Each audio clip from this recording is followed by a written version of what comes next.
কতগুলি স্কুলে মাদ্রাসাতে দেখবেন, হাই মাদ্রাসা হাই স্কুলগুলোতে দেখতে পাবেন টিচারের টাকনোর নিচে প্যান্ট, ছাত্রদের টাকনোর নিচে প্যান্ট। টিচারের চুল বড় বড়, একবারে ফ্যাশন করে চুল করে যাচ্ছে। টিচারের দাড়ি কাটা, ছাত্র একই পর্যায়ে। তাদের ভিতরে কি নলেজ রয়েছে? তারা কি জাতির মেরুদণ্ড বলুন? তাদের ভিতরে কি শিক্ষা রয়েছে? না, তাদের ভিতরে কোনো শিক্ষা নেই। এই জন্য হচ্ছে আদর্শ শিক্ষাই হচ্ছে জাতির মেরুদণ্ড।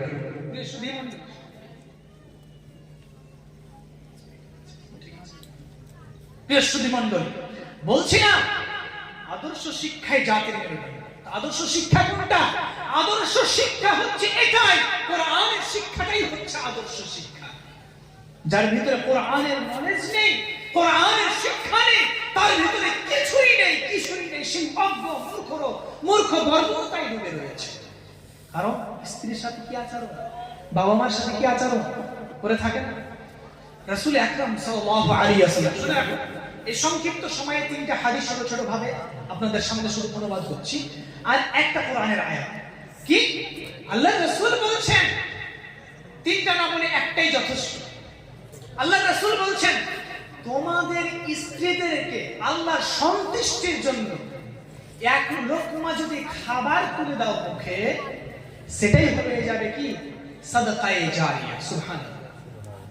শুধু তাই নয়, রাসূল আকরাম সাল্লাল্লাহু আলাইহি ওয়াসাল্লাম আরো বলছেন কি, কেউ যদি তোমাদের স্ত্রীদের সাথে সুন্দর ভালোবাসার সহিত মিলন করে, এটাও হয়ে যাবে নেকি, সাদাকা। সুবহানাল্লাহ।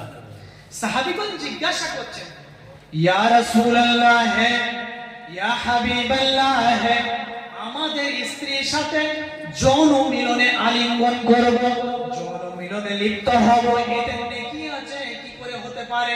তখন বিশ্বনবী মুহাম্মদুর রাসূলুল্লাহ সাল্লাল্লাহু আলাইহি ওয়াসাল্লাম বলছেন, এরে আমার সাহাবীরা, তোমরা শুনে রাখো, তোমরা যদি নিজের স্ত্রী ছাড়া অন্য কোন মেয়ের সাথে যদি আলিঙ্গন করতে, ব্যভিচার করতে, মিলন করতে, তাহলে গুনাহ হতো কিনা? সকলে বলছেন ইয়া রাসূলুল্লাহ, অবশ্যই হতো।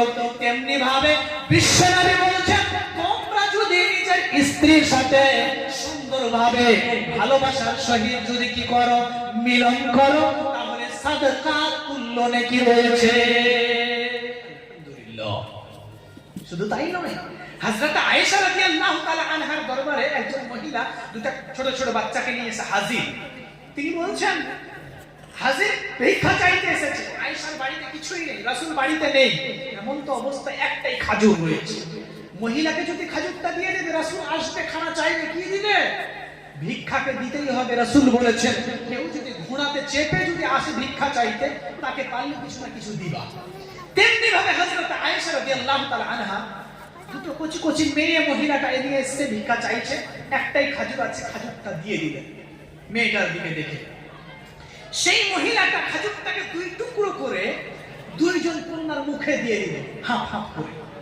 নবী বাড়ি আসলেন, এমন সমাজে কি করলেন?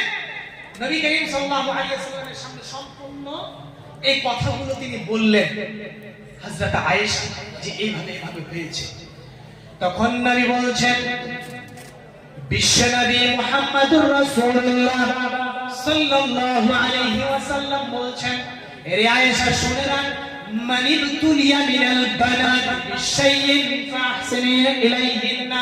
এরে আয়েশা শুনে রাখ, কোন ব্যক্তিকে যদি আল্লাহ রাব্বুল আলামিন কন্যা সন্তান দিয়ে রাখে, আর সেই কন্যা সন্তানগুলোকে যদি সুন্দরভাবে লালন পালন করে, সুন্দরভাবে যত্নবান করে, তাহলে সেই কন্যা সন্তানগুলোকে সুন্দরভাবে বিবাহ আবদ্ধ করে দেয়, তাহলে সেই কন্যার বাবা এবং আমি মুহাম্মদুর রাসূলুল্লাহ সাল্লাল্লাহু আলাইহি ওয়াসাল্লাম জান্নাতের ভিতরে এইভাবে অবস্থান করব। সেই কন্যারা জাহান্নামের বাধা হয়ে যাবে, জাহান্নামে বাধা হয়ে যাবে। আমার বক্তা সাহেব চলে এসেছেন, আপনারা এগিয়ে আসুন। দ্বিতীয়ত বলছিলাম জাহান্নামের বাধা, এই কথাটা সংক্ষিপ্ত একটু ব্যাখ্যা করে দিচ্ছি এবং আমার বিষয়টাকে ইতি করে দিচ্ছি। সময় হয়ে গিয়েছে, আমি আমার সময়কে আর লম্বা করব না। ইতিহাসের